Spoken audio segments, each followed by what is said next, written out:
Hello दोस्तों, स्वागत है आपका एक और नई वीडियो में। और आज हम लोग पढ़ने वाले हैं जोरदार कथन सूचक वाक्य का पार्ट 3। यदि आपने पार्ट 1 और पार्ट 2 नहीं देखा है तो डिस्क्रिप्शन में लिंक है, आप जाके वहाँ से देख सकते हैं, जिसमें हम लोग 3 टाइप कवर कर चुके हैं। पार्ट 1 में एक टाइप और पार्ट 2 में सेकेंड और थर्ड टाइप। और आज हम लोग पढ़ेंगे टाइप 4, मतलब चौथा प्रकार। और इससे पहले यदि आप हमारे चैनल पर नए हैं तो चैनल को सब्सक्राइब कीजिए, लाइक कीजिए, और आपको जिस भी टॉपिक पे वीडियो चाहिए उसको आप कमेंट कीजिए, हम उस पर वीडियो बनाएंगे। तो चलिए ज़्यादा समय ना हम लोग गवाते हुए अपने चलते हैं टॉपिक पे। जोरदार कथन सूचक वाक्य का आज हम लोग पढ़ रहे हैं पार्ट 3, जिसमें से इस सेंटेंस का जो टाइप होगा आज होगा हम लोग का चौथा, यानी कि 4। यदि आपने फर्स्ट सेकेंड थर्ड नहीं देखा है तो डिस्क्रिप्शन में लिंक है, आप वहाँ से जाके देख सकते हैं। चलिए हम लोग चौथा टाइप अपना स्टार्ट करते हैं। यदि हिंदी में वाक्य की बनावट, या तो यदि हिंदी में या हिंदी बनावट में जो भी सेंटेंस होगा हिंदी का, यदि उसके अंदर क्या लिखा हो, कभी लिखा हो, उसके बाद फिर प्लस कोई क्रिया दिया हो, उसके बाद फिर कभी लिखा हो, उसके बाद फिर प्लस कोई क्रिया दिया हो, यानी इस प्रकार की यदि बनावट उसमें की गई हो कि उसमें लिखा हो कभी प्लस किसी क्रिया को दिया गया हो, फिर कभी लिखा हो, फिर किसी क्रिया को दिया गया हो, यदि इस प्रकार का सेंटेंस हो, है ना, यदि हिंदी में बनावट यदि इस प्रकार की हो और वाक्य में क्रिया को जोरदार तरीके से व्यक्त किया गया हो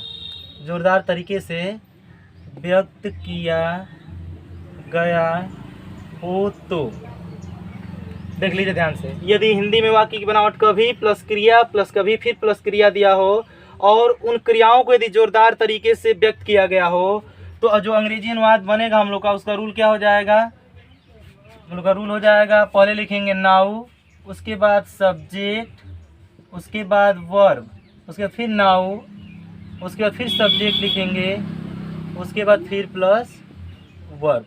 इसमें 2 बार सब्जेक्ट और 2 बार वर्ब दिख रहा है, जो कि अभी हम लोग सेंटेंस लिखेंगे तो हम बता दे रहे हैं कहाँ कहाँ रहेगा। देखिए एग्जाम्पल देखते हैं। जैसे हम लिख दिए कि वह कभी हंसता है कभी रोता है। देख लीजिए, कभी हो गया वर्ब हो गया हंसना, उसके फिर कभी हो गया, उसके फिर रोना वर्ब हो गया।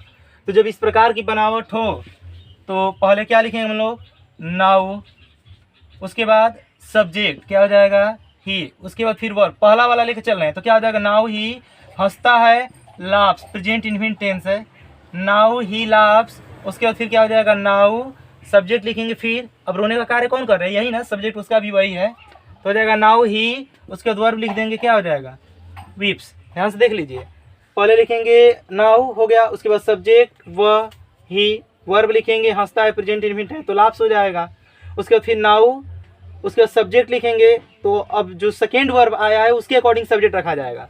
तो रोने का कार्य कौन कर रहा है, सब्जेक्ट यही है, यानी वही रोता है, तो क्या हो जाएगा, ही, उसके बाद वीप्स। एक आध और एग्जाम्पल देख लीजिए, इसको पहला कर दीजिए और दूसरा देखिए। देखिए दूसरा एग्जाम्पल क्या हो जाएगा, जैसे हम लिख दिए कि वह कभी हंसती है कभी गाती है, वह कभी हंसती है कभी गाती है, क्या हो जाएगा, वाक्य के शुरू में नाउ हो गया, सब्जेक्ट लिखेंगे सी, उसके बाद वर्ब लिखेंगे हंसती है, क्या हो जाएगा, लाफ्स, यानी नाउ सी लाफ्स, उसके बाद फिर लिखेंगे नाउ, और उसके बाद गाना, इसके अकॉर्डिंग वर्ब सब्जेक्ट रखेंगे तो क्या हो जाएगा, सी, उसके बाद भी गाती, प्रेजेंट इनफिनिट सिंग्स। सेंटेंस देख लीजिए, बढ़िया से उतारना है तो उतार लीजिए वीडियो को रोक करके, उसके बाद फिर हम लोग आगे चलते हैं।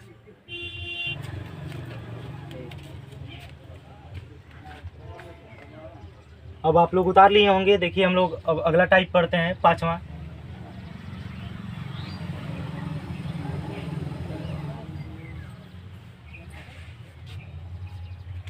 देखिए टाइप नंबर 5, टाइप 5वां।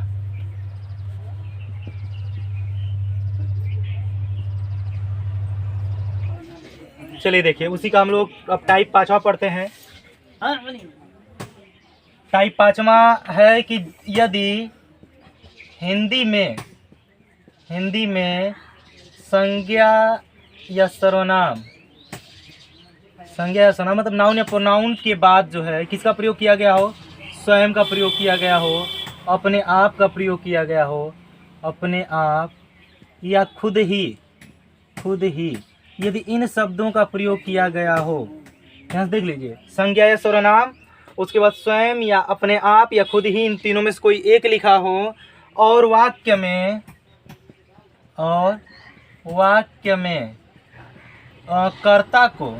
कर्ता को जोरदार तरीके से व्यक्त किया गया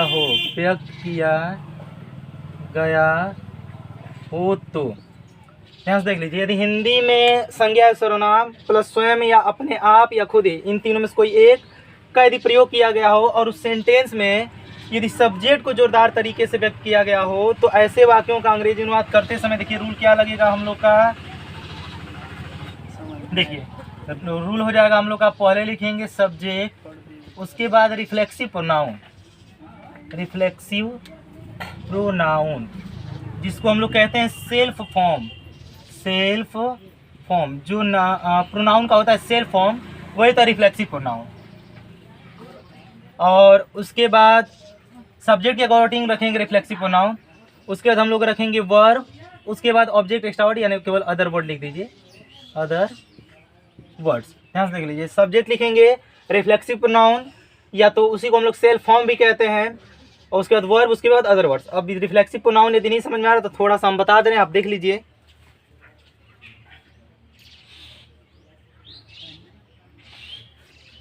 देखिए रिफ्लेक्सिव प्रोनाउन जो होता है वो हर प्रोनाउन का अलग अलग होता है। जैसे यदि आई है तो आई का रिफ्लेक्सिव प्रोनाउन होता है माई सेल्फ, जिसको हम लोग सेल्फ फॉर्म कहते हैं, ठीक। वी है तो वी का होता है आवर सेल्वेज, यू है तो यू का होता है योर सेल्फ, या एक और होता है योर सेल्वेज भी होता है, नीचे लिख दे रहे हैं योर सेल्वेज, ये सिंगुलर होता है और ये प्लूरल होता है, देख लीजिए। यू का योर सेल्फ या योर सेल्वेज, उसके बाद ही का होता है हम लोग का हिम सेल्फ, उसके बाद सी का होता है हर सेल्फ, एक और होता है दे का होता है देम सेल्वेज। ये रिफ्लेक्सिव प्रोनाउन होता है जो कि सब्जेक्ट के अकॉर्डिंग हम लोग रखेंगे। अच्छा सपोज दैट मान लीजिए सब्जेक्ट यदि राम हो, है ना, राम हो तो क्या रखेंगे, ही के अकॉर्डिंग, सीता है तो सी के अकॉर्डिंग, और उसके बाद बच्चे, लड़के, स्टूडेंट्स, मतलब थर्ड पर्सन कोई भी बहुवचन यदि संज्ञा आ जाए तो देम सेल्वेज, इसके अकॉर्डिंग रखेंगे। और बाकी तो ये देख ही रहे आप लोग, आई है तो माई सेल्फ होगा, वी है तो आवर सेल्वेज होगा, यू है तो योर सेल्फ होगा, और या तो योर सेल्वेज होगा। एक वचन होगा तो योर सेल्फ, बहुवचन होगा तो योर सेल्वेज। एक वचन बहुवचन कैसे समझ में आएगा, जैसे केवल आप कहा जाए या तुम कहा जाए तो एक वचन वाला लिखेंगे, और आप लोग कहा जाए, तुम लोग कहा जाए तो योर सेल्वेज हो जाएगा। ही के साथ हिमसेल्फ, सी के साथ हर सेल्फ। चलिए बातें हम लोग एग्जाम्पल पे, एग्जाम्पल देखेंगे, अच्छी तरह समझ में आ जाएगा। देखिए जैसे वह स्वयं ही या अपने आप या खुद ही, वह खुद ही, तीनों में से कोई एक, खुद ही भोजन बनाती है, वह खुद ही भोजन बनाती है। पहले क्या लिखेंगे, सब्जेक्ट लिखेंगे, कौन सा टेंस है, प्रेजेंट इंडेफिनिट, क्या हो जाएगा सी, उसके बाद सेल्फ फॉर्म। अब बताइए सेल्फ फॉर्म, अब सी के साथ क्या होगा, हर सेल्फ, सी हर सेल्फ, उसके बाद वर्ब क्या हो जाएगा, कुक्स फूड। देख लीजिए ध्यान से, सी हर सेल्फ कुक्स फूड। देखिए एक एग्जांपल और देख लेते हैं, ये पहला हो गया, और दूसरा देखिए, जैसे मैं लिख दूं कि मैं खुद ही चाय बनाऊंगा, मैं खुद ही चाय बनाऊंगा, तो क्या हो जाएगा आई, उसके बाद आई का रिफ्लेक्सिव प्रोनाउन क्या हो जाएगा, माई सेल्फ, उसके बाद क्या हो जाएगा, विल, हेल्पिंग वर्ब रखेंगे, फ्यूचर इन्फिनिट है, मेक टी, सेल भी लिख सकते हैं यहाँ पे, कोई दिक्कत नहीं है, सेल या विल में दोनों में से कोई भी लिख सकते हैं, यानी हो जाएगा आई माई सेल्फ विल या सेल, उसके बाद मेक टी। अच्छा, अब एक चीज़ और समझ लीजिए कि जो रिफ्लेक्सिव प्रोनाउन का प्रयोग हम लोग सब्जेक्ट के बाद अर्थात वर्ब से पहले कर रहे हैं, यदि हम चाहें तो उसको सेंटेंस के अंत में भी लिख सकते हैं, कोई दिक्कत नहीं है, सेम चीज़ वही बनेगा। जैसे यही दिया था कि वह खुद ही भोजन बनाती है। चलिए देखिए, इसको हम मिटा देते हैं, आप रुक के उतार लीजिएगा, उतारना होगा तो। चलिए देखिए, जिससे हम लिखिए वो खुद ही भोजन बनाती है, तो हम लोग चाहें तो इस पूरे रिफ्लेक्सिव प्रोनाउन को उठा के और सेंटेंस के अंत में भी रख सकते हैं, बाकी पूरा नियम वही चलेगा। वह खुद ही भोजन बनाती है, लिखेंगे सब्जेक्ट सी, इसी को बना रहे, ध्यान से देखिए, सी सब्जेक्ट हो गया, उसके बाद वर्ब लिखेंगे कुक्स, उसके बाद क्या हो जाएगा फूड, अब लास्ट में जाकर रिफ्लेक्सिव प्रोनाउन लिख देंगे, तो सी का रिफ्लेक्सिव प्रोनाउन क्या हो जाएगा खुद ही का, हर सेल्फ, हर सेल्फ।